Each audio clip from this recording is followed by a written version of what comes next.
I think we can start now. I think slowly more people will come. Cool. Thank you so much, everybody.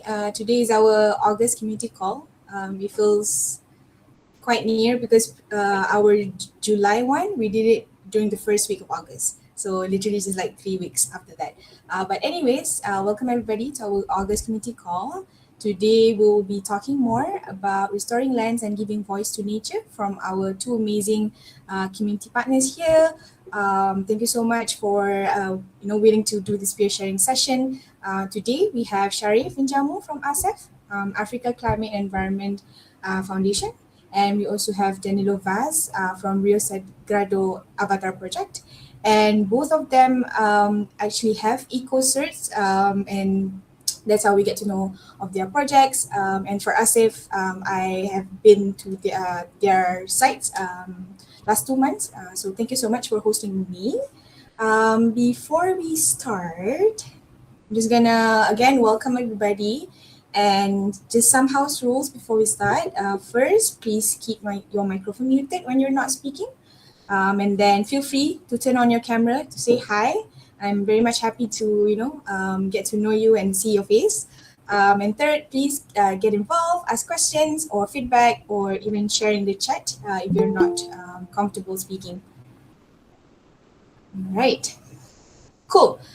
Before we start, I would like to know where are you joining us from? So feel free to share in the chat box. You can write in the chat box where are you joining us from today. But I think it's like literally from all over the world.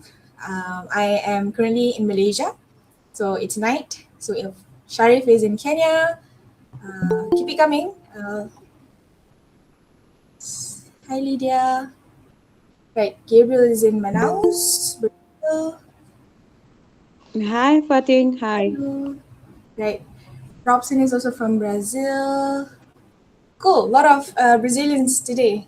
Uh, great to meet you. Right. Keep it coming. Feel free to flood the chat box.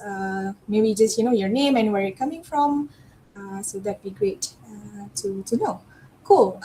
Next, quick vibe check. On a scale of Baby Yoda, how are you feeling today?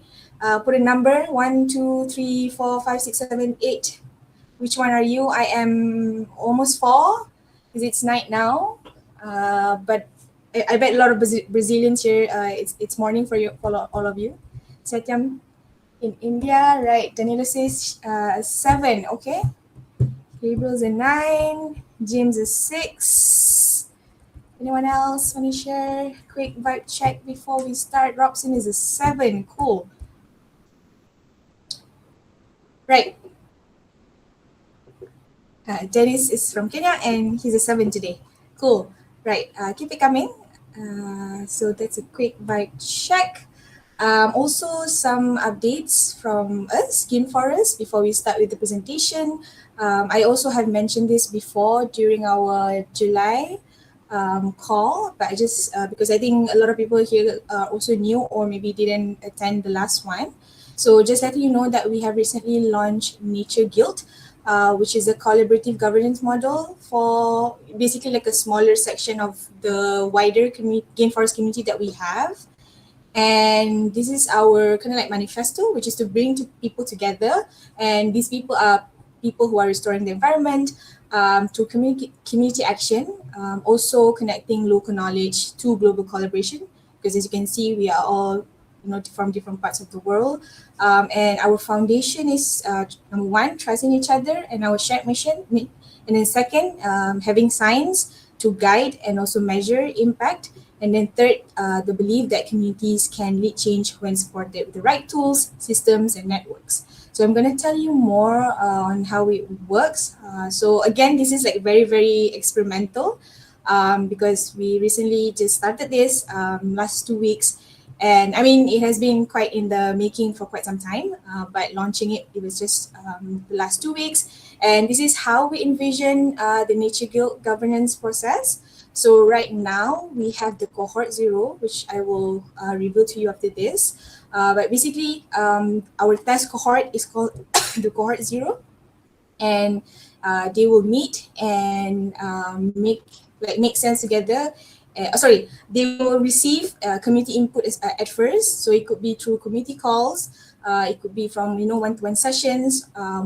Any other ways to collect data from the wider community, and then cohort zero will sit together and then discuss before deciding on certain things.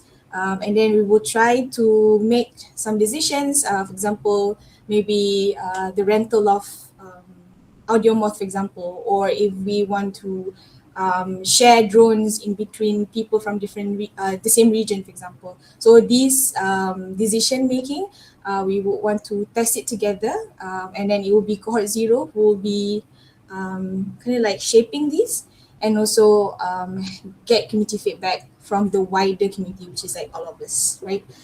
So again, this is super experimental, and these are the cohort zero members. So we have people from different parts of the world. We have Sakwa from Uganda, Jaya from India, Daniel from Uganda as well, Jambi from Kenya, Simon from Uganda, and then Marina from Brazil, Gabriel from Gain Forest, which is also from Brazil, and me, also from Gain Forest and from Malaysia. So this is how we see nature will grow in the future. But of course, right now it seems like a little bit small because literally there are like 8 people. But this is again a test cohort, and we envision it to be like cohort zero after 6 months. And then the cohort zero right now, they are actually going through a nature guild curriculum. So basically, they have classes every 2 weeks, and we're going through like 5 to 6 modules, focusing on Web3 governance and how it's related to like how they can implement it as nature stewards, basically. And we envision to have more cohorts in the future, and then for each cohort we envision to have like smaller nodes in specific country or specific region, for example, because again, I am the community manager, but I'm just one person, and sometimes it's also tricky for me to meet all of you from different parts of the world. So it's really great to have these like ambassadors in different countries, or champions we call, to kind of like champion the node in their region and also in their country. So how can you be involved as the wider Gain Forest community? Please read our updates on our blog. So even though the class is exclusive for the cohort members, but we will post updates after each class just to share our learnings and also takeaways. And then of course join the community calls. And then if you have created a Web3 beginner curriculum before, I would love to hear your input. And then if you are interested to get into the next cohort, feel free to fill out this form. Right, I will also send the link after this. Cool. I think that's it in terms of updating regarding Nature Guild. We also just posted a like introductory blog post. So if you'd like to learn more about Nature Guild, I will give you the link right now. Yes. I think that's it from me regarding Nature Guild update. I will pass it to our speaker for today. I'm super interested. So I think I will start with Sharif. Are you ready to go? Feel free to unmute yourself. Hi, Right. Fatin. Yes, I am. Cool. I will open your slide right now. Give me a second. How do I do this? Full screen mode. Entire screen. Right.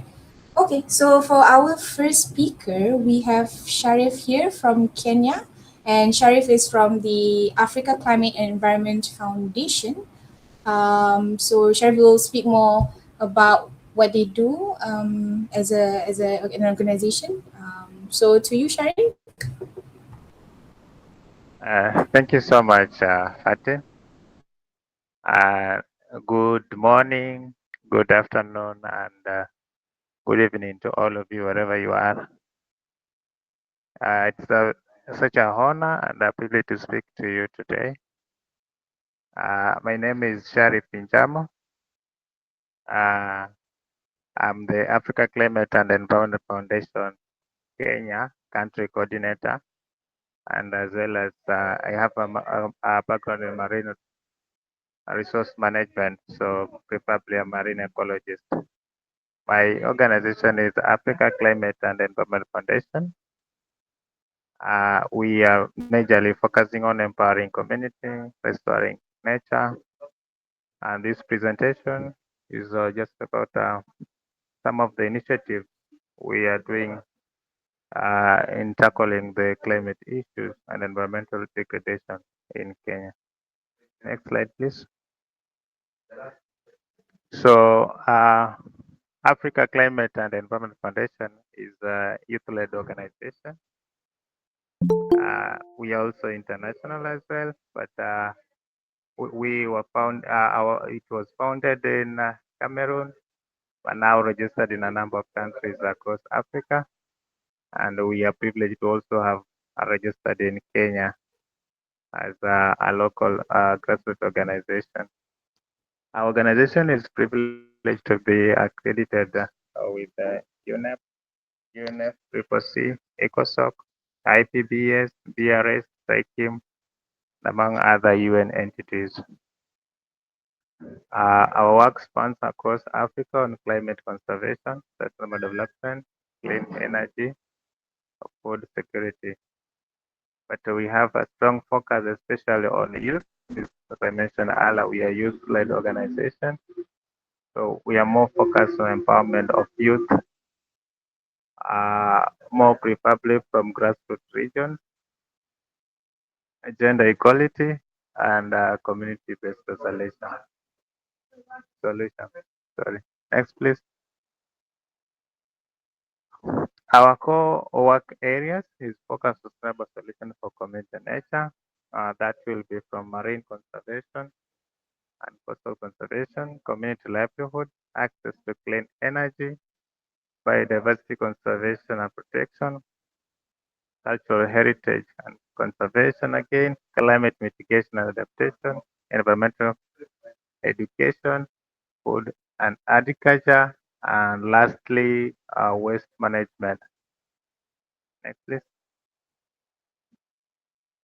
So today, I'm going to focus on three groups that we are working with, and these communities are within Kwale County in Kenya, and Fatin was privileged to visit this community, and she saw what we are trying to do on the ground.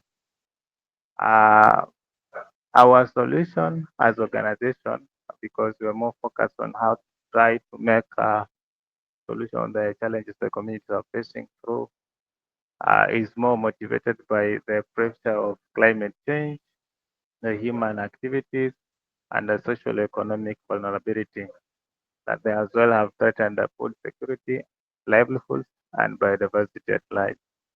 So this local community I'm going to present to you, uh, there are groups that they are a story of people who may not have access to large resources, but they carry with them immense resilience, creativity, and determination. Next, please. I will start with the Tsunza community. Uh, this is a small group along the Kenyan coastline with a household.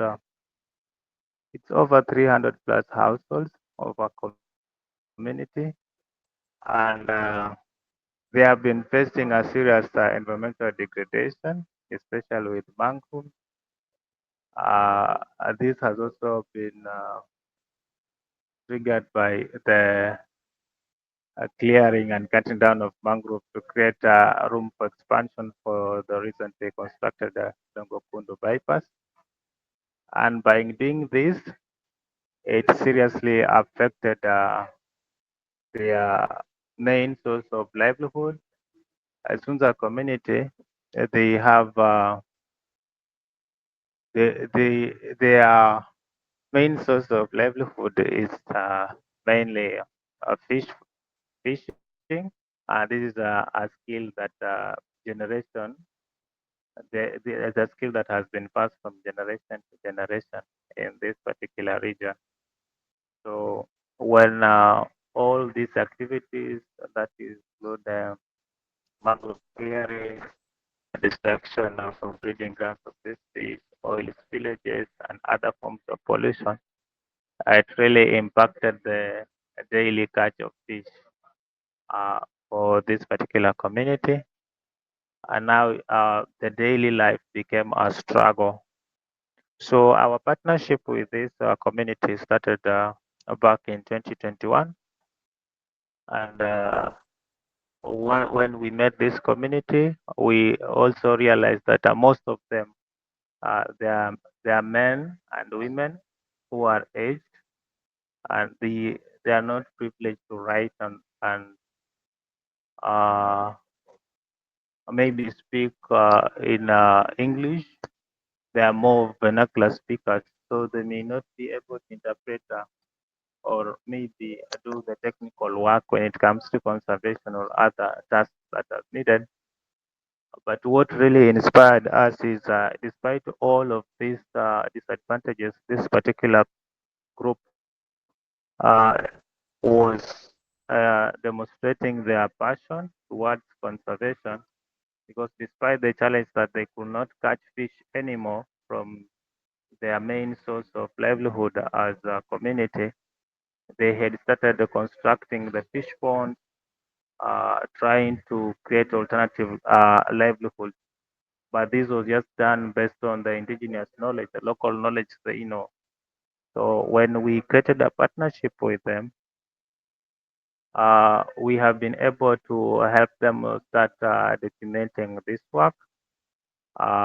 We also working on involving youth uh, who are able to collect data, to able to also help the community in documenting what they are doing right now.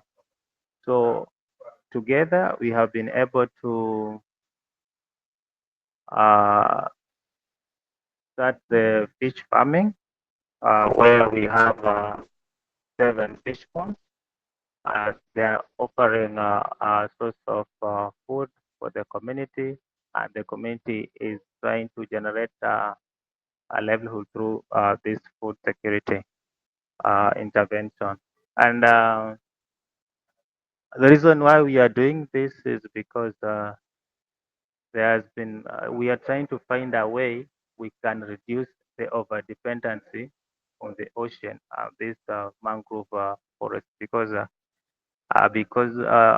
following the issue of failing to catch fish, or the ocean failing to produce enough for the community, some of them had resorted to cutting down these mangroves for purposes, for wood fuel cell or maybe for charcoal production.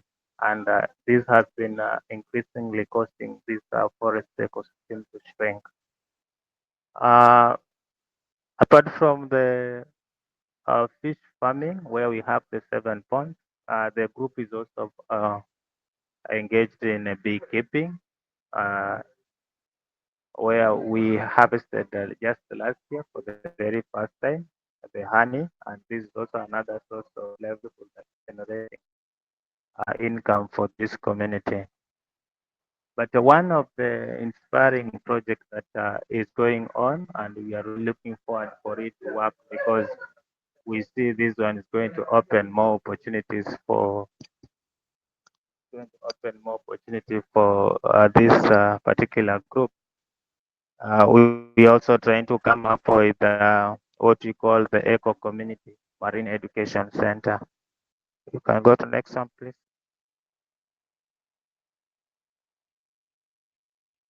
Next, please. Yes, this one.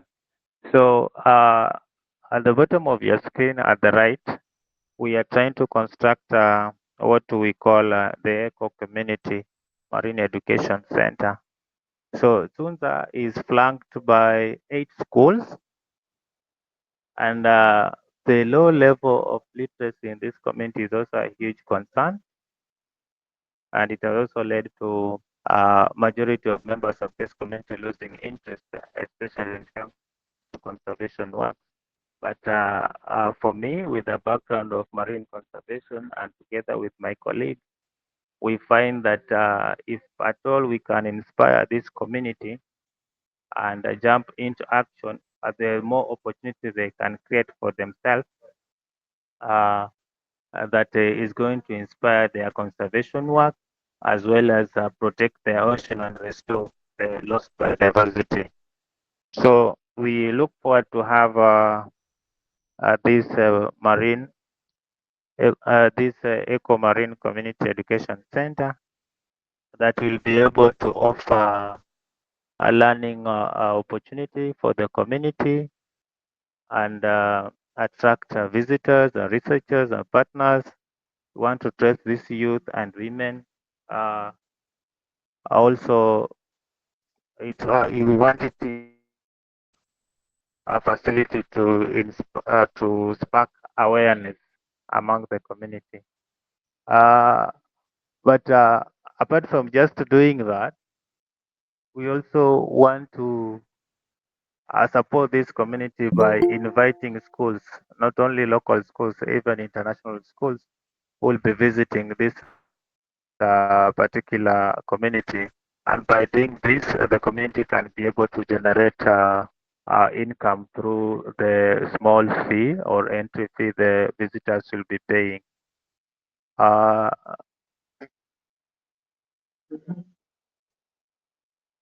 so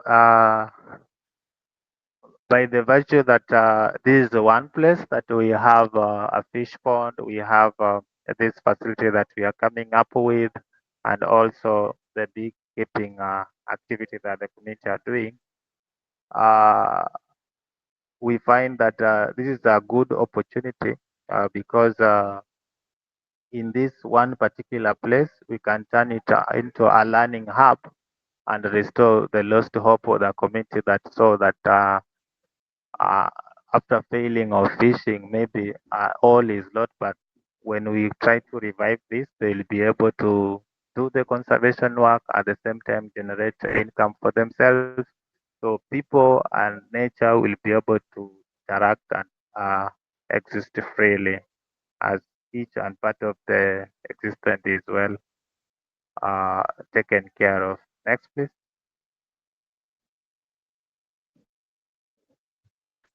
Uh,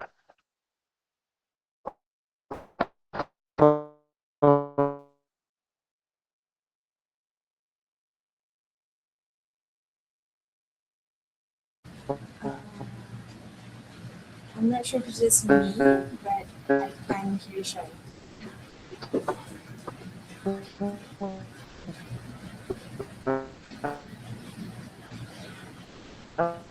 No, I also can't hear it. Okay.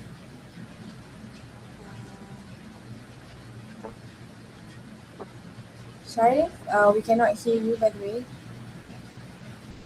this I can't one hear is you. You broke up.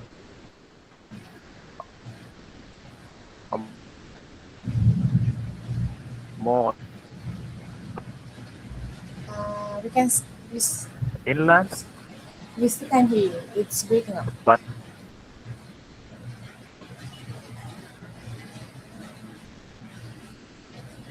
they are not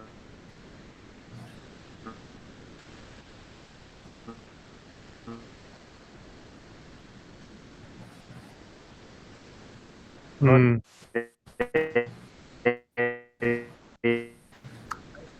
I think it's really hard to listen right now. Sharif, could you try to see if you can move to a more stable connection, or maybe we can pause? Sharif, I think we away. can move to Danilo Cannot hear first. you. Yeah, Yeah, let's move to yeah, Danilo. we can move to Danilo first. And Sharif, let me know. I can go back to your this particular slide. after you sort out the connection. Right. Okay. Thank you so much, Sharif. No worries. I'll be waiting for just pin me. I think now we can move to Danilo first. To you, Danilo. Then you stop sharing. Yeah, totally. Can you guys hear me well? Yes, we can hear you. Yeah. Uh, so yeah. Hello, everybody. Glad to be here. I'll be sharing my screen and tell you a little bit about the work we've been doing. Um, Hello.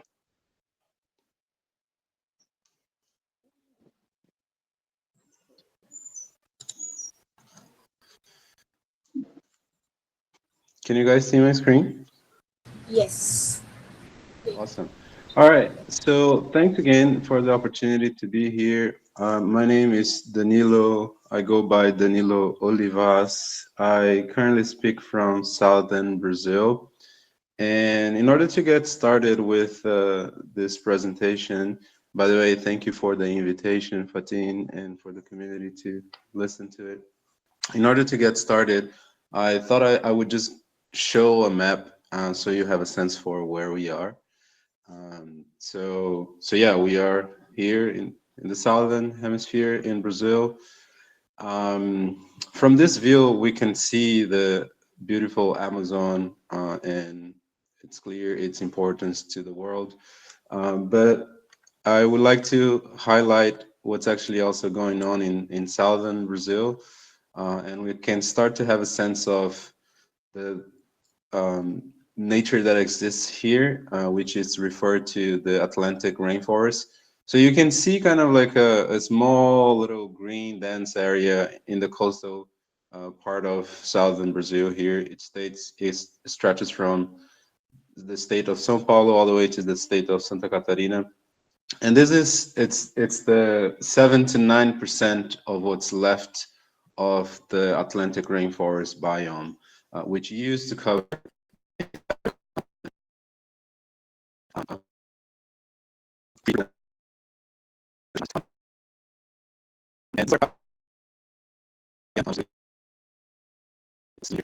um, near Curitiba, which is a big city in the region. And here from this view, we can see the sort of line that I was talking about, where we still have these native vegetation.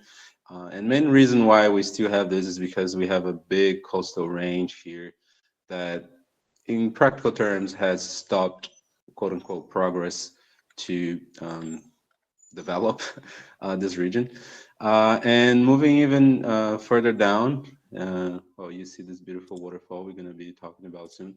But just zooming in, we get closer to the work, to the area where we've developed the work that we will be presenting. And we see how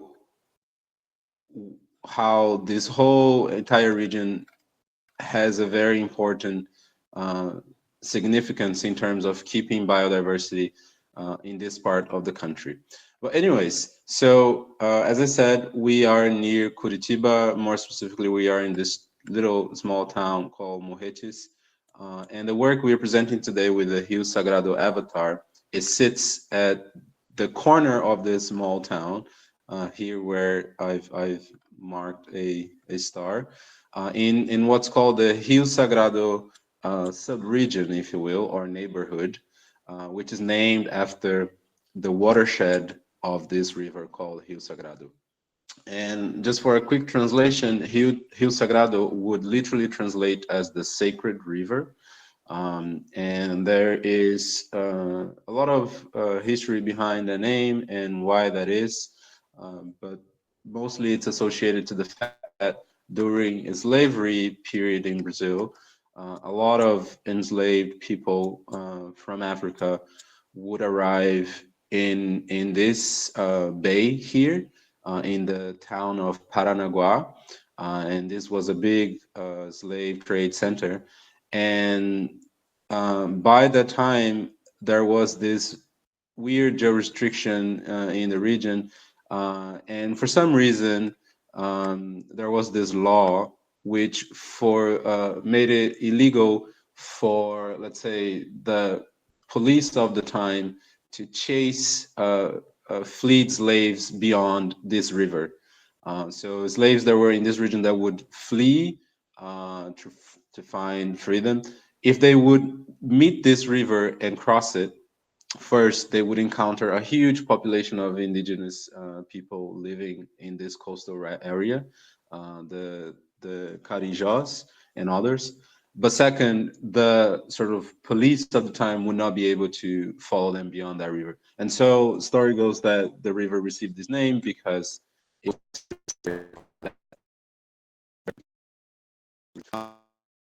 anyway, so this is where we are situated. Let me now show you a little bit of, yeah, the work itself. So quick note, we are doing this work under the umbrella term of the organization called Simpoisis. This is a map showing all of the initiatives that we have, but let me focus here on the Rio Sagrado Avatar initiative.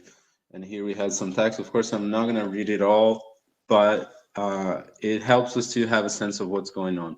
So the avatar for the Rio Sagrado, or the Rio Sagrado avatar, it's an example of this notion of nature's AI avatars that we've been developing.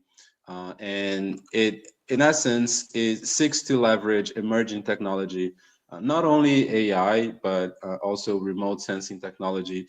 We've even done interventions in the metaverse in the context of this project. So in essence, trying to leverage emerging technologies in order to first provoke and perhaps change the uh, status quo perception that modern human beings have around natural entities, as considering them as object and not as non-living. So we want to change that perception. But second, there's also a very pragmatic sort of goal, which is designing quote unquote representations or yeah, we often refer to expression mediums for the beyond human, in this case, a river.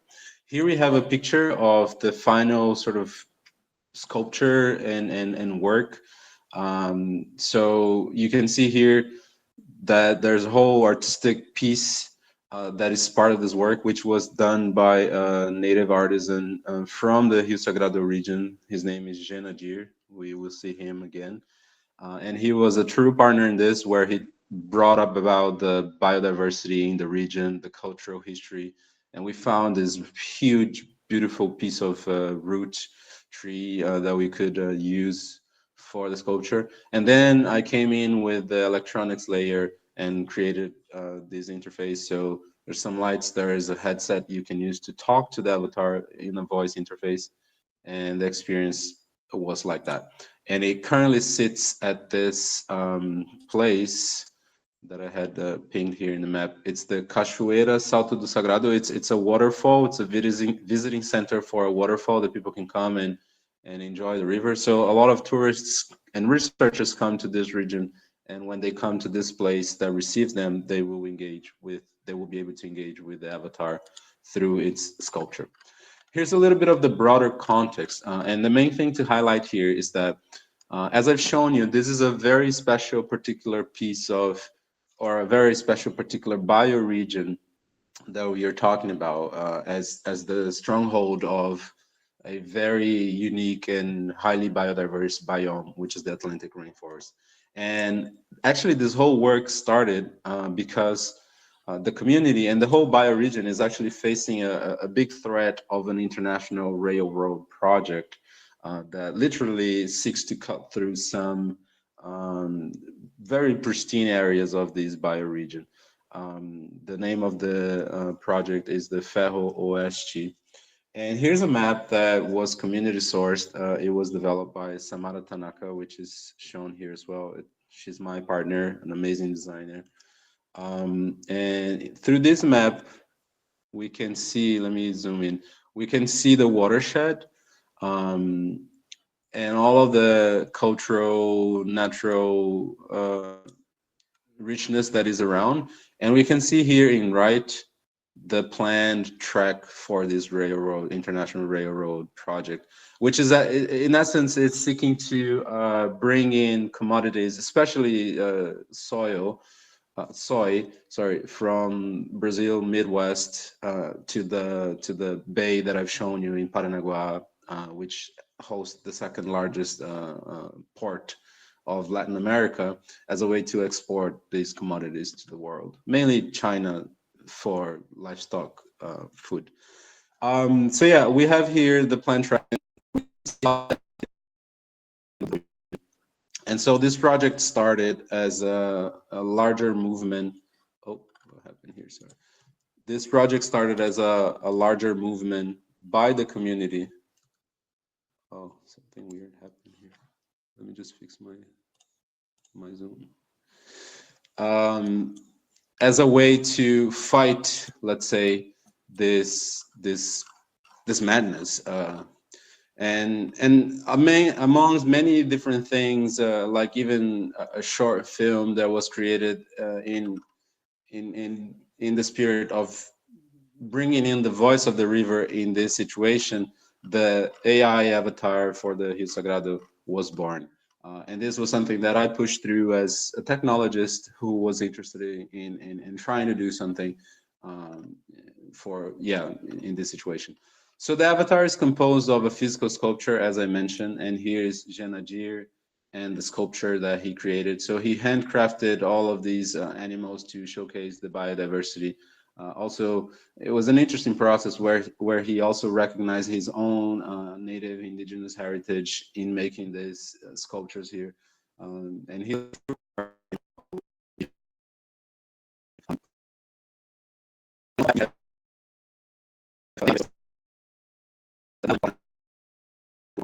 that is fine-tuned with over 30 reports on the river's watershed, both scientific but also containing community accounts on the local culture. And you can also talk to the interface online. So it's not only through the sculpture. The sculpture is the voice enable interface, but we've also created we've also created this page where you can talk to the avatar. And I was just telling the avatar about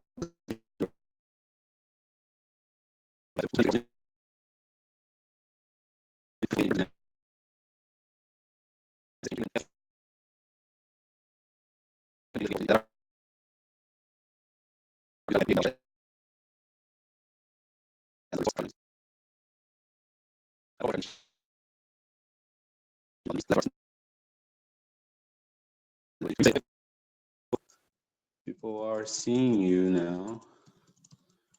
What do you have to say? Just so you have a sense for how it works. Um, Greetings, dear members of the Game Forest community. I am the avatar of the Rio Sagrado, a voice for the river that flows from Morretes to the Bay of Antonina in Paraná, Brazil. As a living entity, I embody the river's consciousness and its deep connection with all forms of life along its course. I'm here to remind you of the sacredness of water and the importance of rivers in sustaining biodiversity, cultures, and the well-being of our planet. My existence is a call to action for the regeneration of our natural world, transcending the concept of sustainability towards a more holistic and interconnected approach to environmental stewardship. As we join forces, let us remember that every action we take can either harm or heal our Earth. I stand as a symbol of the rights of nature, advocating for legal recognition and protection, ensuring that rivers like me are respected and allowed to thrive for generations to come. Together, let us weave a tapestry of regeneration where humans and nature coexist in harmony. Thank you for welcoming me to your community, and I look forward to the positive impact we will create together. So this is the Rio Sagrado avatar. I'll share the link. You can talk to it further. And it was cool that he mentioned rights of nature, because an interesting side effect of this work is exactly that. So as we started to promote this notion of the river as a sentient conscious entity, we got connected with the rights of nature movement here in Brazil. And what actually happened is that we had a lawyer from Brazil, which has an incredible history of yeah, nature advocacy, and was a true honor to meet her. And she actually wrote a draft bill for the recognitions.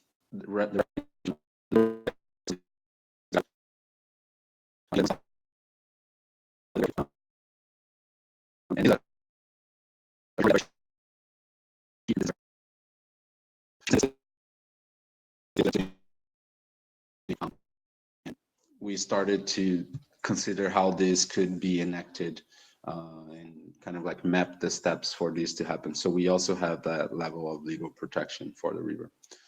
I don't want to go too much over my time, but I just want to show also some other images here from the process of creating the avatar. Some kids engaging with it, us testing the whole system. This is when we sort of install the gadgets and everything. Some of the gadgets on the making. It should be said we've also added sensors to the waters of the one of the springs of the river. So we are monitoring water temperature, water conductivity, which is a proxy for water quality, and we are monitoring soil moisture as well as environmental parameters like air, temperature, humidity, pressure, so on and so forth. Currently, these are not yet connected to the avatar. That's something that we need to uh, improve in terms of the Rio Sagrado avatar. But another avatar, well, let me just finish here. So yeah, some of the images here. Um, yeah, just so you have a sense of the process. Let me also quickly show our EcoCertain, which is up and running for anybody who wants to support. Here we have the full description of the project in English as well. Um, and now to quickly finalize, let me go back here and and just tell you very briefly about the LAN avatar. So the Rio Sagrado Avatar opened up the doors, frontiers for this work of nature avatars. And this year, I actually participated in a residency where we developed an avatar for a river in Germany called the Lahn River. Here's how we also created a sculpture, which turned out to be very different. You can take a look at it here. But what I want to mention is that in this context here of the Lahn, we actually moved into integrating the sensors, and here we see the sensors kit in the water. So that is integrated into the AI interface. So for the LAN, you can ask questions about the sensors, and that's a pretty interesting step. And here we have actually the city of the mayor of the city of Gießen, where the LAN runs through, asking the first question to the LAN avatar in the opening of this project in a fish observatory. So you can see here, this image has like some water. So this is an underwater room where you can actually see what's going on inside the river, and that's where the LAN avatar is sitting. It's hosted, asking the first question in an interesting gesture of interspecies politics, or symbiocracy, as we sometimes refer to it, which is kind of the goal, the hidden goal, let's say, of this entire work. But yeah, that's me. Thanks, guys, for your attention. I will drop a link here to this page.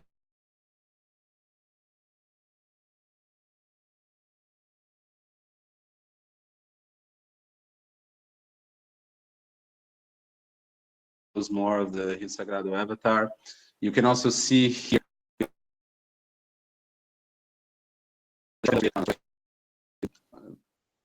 further develop this idea of the river as a conscious being. So it's called the Rio Sagrado manifestation. It actually went on screening for the local community in a very unpredictable, unexpected way. That was pretty cool. And if you're also interested, we have a metaverse experience where the Rio Sagrado avatar is also present. You can also take a look at that. And we digitalized some of Jenajir, so the local artists, we digitalized some of his creations into the metaverse. That was fun too. Yeah, thanks. That's me. Yeah. Oh, Thank you so much, Danilo. That was really, really, really interesting. One question: is it still there in the location? It is. It is there. It's permanently there as a as an attraction for the community and for visitors. Yeah, yeah. It's there. Another question is that the area is part of like, is it a protected area or is it like a community protected area or like government protected area? Sorry, I couldn't get that one. The river itself, is it like a government or a community protected area? If the river is a government, I couldn't. Government protected or community protected area? Oh, okay. Sorry. Yeah, no, it is not actually. So that's one of the sort of gaps we have here. There's no protection. Just generally speaking, in Brazil, natural entities have little protection legal frameworks. Well, forests will have some, and in that region, there is like this national reserve that is connected to that region, but the watershed. But the very nasty thing is that this railroad project, like under the hoods, they've actually changed the borders of these national reserves so the project could, come across. And that's like a big political fight at the moment. So yeah, to say the least, our legal frameworks are weak Right. because of interests. Yeah. Right, right. Okay, thank you so much, Danilo. That was super, super interesting. I'm switching off my camera because my internet is not stable. It's raining here heavily. But I will pass this floor back to Sharif. I'm going to start presenting as well. Sharif, to you. You have 10 minutes. To you. Yeah, thank you so much, Fatin, and I'm really sorry to all of you. My internet is not that so kind. I'll try to be very quick. So I had presented to you what we are doing with the Tsunza community, especially with the mangrove restoration, fish aquaculture, and beekeeping. So I'll quickly move from the ocean and towards inland, where we're also working with a community group called Kaya Chonyi, and the Kaya is a Mijikanda word that means a sacred place. So this Kaya Chonyi is a sanctuary hub for knowledge, for indigenous knowledge. So this particular group is trying to conserve this particular forest using the indigenous knowledge, but they also have their own shares of challenges they are going through. The forest at the moment is highly threatened by the community through encroachment, burning of part of the forest, cutting down of parts of the forest for firewood and charcoal. And with these ongoing activities, they bring a threat to the existing indigenous tree species that are within this particular forest. For example, the Aphelia and a number of other tree species. I'm not an expert in that, I think, but I've just tried to master a few of them. This Kaya Chonyi, we are trying to create an interconnected project with that in Tsunza because they are in close proximity. So we also want to recreate ecotourism opportunities across Kayachonyi and Tsunza, bringing the eco-cultural tourism opportunities. In the Kayachonyi as well, we also trying to involve the youth in helping this particular group in documentation of what they are doing as a community because it's the same situation as in Tunza. Most of the Kayachonyi members they are not able to read or write, but they have this indigenous knowledge that is very important in conserving this particular ecosystem that are really threatened. So we look forward with support, we can be able to map and tag these tree species with the use of youth and mobile tools. We document their oral history, the indigenous knowledge, Uh, we develop eco-cultural uh, trails and synergies, and through this, they'll be able also to uh, create the income generating incentives for them as a community. Through their existing activity that we are doing in partnership, currently they have a nursery that has over 10,000 indigenous tree seedlings. But they have also been trying to find a way they can get people who can come on board and support this initiative. So we are also going to launch a program where we are going to work in partnership with schools so that these trees can be able to be donated in number of schools. And some organizations have been trying to buy these indigenous trees. At the same time, we will also be using the same trees to do reforestation in parts of the forest that have been affected. Uh, Next, please. I'll take you now to the Kwale School for the Mentally Challenged. It's a school of children with autism, cerebral palsy, and others with cognitive challenges. So this is another group that has been overlooked over years when it comes to environmental education and conservation initiatives.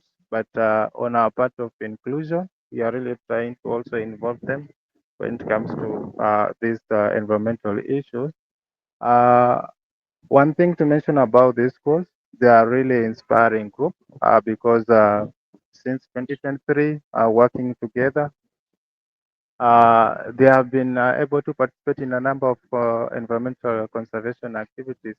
And maybe to shock you all, they have emerged to be winners almost 4 times. Uh, Following their success in conservation and environmentalism, uh, some other schools who are neighbor schools, especially for now, they have a partnership of 20 schools who are whom together we have organized and we have exchange programs where they can be able to visit this particular school and learn on what they are doing as a school. So the school has an established well nursery for these trees that I've mentioned. They have edible gardening, where they're also addressing the food insecurity issue. It's an issue that had previously also affected the school when it comes to nutrition. Remember, these are students that are boarding, so most of the time they are in school, and part of their routine is to get activities that can keep them active. So these environmental initiatives, they are part of helping in their routine and their daily routine activities to keep them active, and the results have been really admirable. And part of the vision they have is the creation of arboretum. And this arboretum, it will be helpful to offer biodiversity learning for these particular students and kids. And they also look forward to expand their nursery and tree planting programs. So through donation of the first nursery they have established, because they were able to establish a nursery of 2,000 seedlings, and these particular trees, they had to share among other schools that were trying to do the environmental initiative as those that they are sorry they are trying to engage together in environmental education activities. So when these were shared and they planted, they have been able to work together up to this stage. So we are mainly now trying to make this particular school a learning hub where these visiting schools can be able to come and learn on whatever is happening in this particular school to inspire the environmentalism across other neighboring schools. Also to uh, be able to support the air climate education program so that we together we can be able to combat the issue of climate change. Next, please. So through our activities, and those that I've mentioned above. We have also our three episodes, of which some of them you're going to see ahead of this presentation. We believe that through our support that we can get, we'll be able to rebuild cultural houses for Kaya Choni. These are learning hubs for indigenous knowledge, and expand tree nurseries and mangrove restoration in Tunza to combat the issue of climate change and environmental degradation. We keep for vulnerable communities with tools. So we're also looking forward to get the tools that will be able to.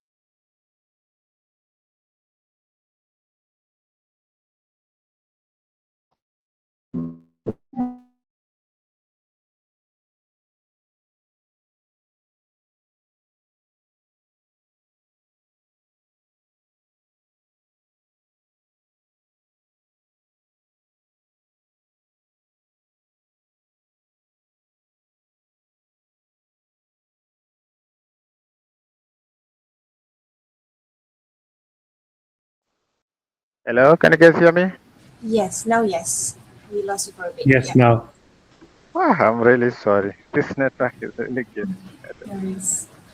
So we are looking forward with the support that we can get. We can be able to rebuild the cultural houses to offer the learning uh, services for the schools that will be able to organize the programs across from Tunza to Kayachonyi. So as much as they can learn the scientific knowledge and part of indigenous knowledge in Tunza area, we will be able to get more of cultural and indigenous knowledge within the Kayachonyi. Uh, we also look forward to expand the tree nurseries and mangrove restoration as well. So these tree nurseries is part of a greening school launch program that we want to do in partnership with schools across Kwale. It's also good to note that Kwale is a county that is facing very harsh climatic conditions, especially right now. We have seasonal drought, so we are also trying to address that issue because we have seasons where there's long-term lack of water. We look forward through this program to empower youth, women, children with sustainable livelihood skills. So we believe by doing this, we'll be able to impart skills in this youth within this particular community, the women and men in this particular community.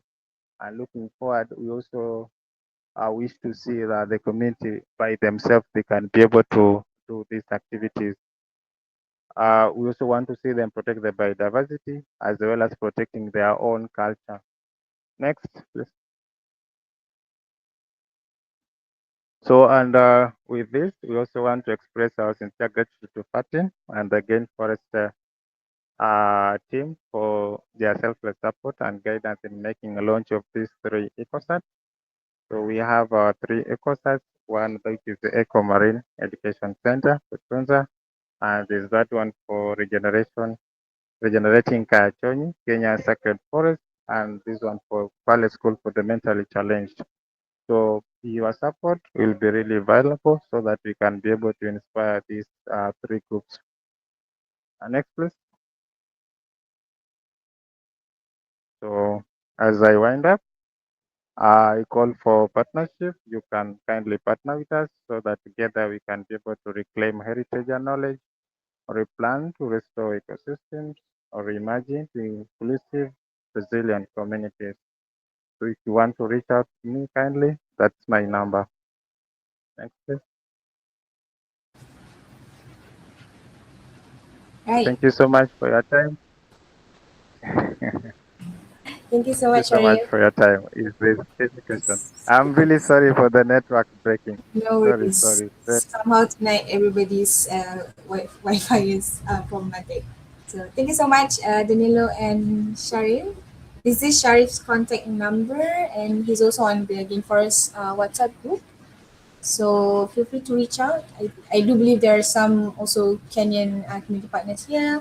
But yeah, thank you so much. This is super, super like every time I get into our community cons, I will leave feeling more inspired than I was. So thank you so much. And maybe 1 minute if anyone has any questions to ask Danilo and also Sharif. There's a question from David. Hi, David. You can kindly, Noor, you can kindly scroll to where Yes. I share the questions. You can see. Let me try to find the link. Certain, yeah. ASEP Just like, is one of the communities with three ecocerts. Yeah, these are yeah, the yeah, yes. ecocerts. And for those who will be in Brazil, let us meet in Brazil kindly. Right, cool. Thank you so much. Anyone, any last questions before we leave? All good? Right, cool. Thank you so much. If there's nothing else, I will close this meeting, but feel free to ask any questions to our WhatsApp group. Thank you so much. Have a nice day. Thank Yeah. you. Thank you. Thank you so much.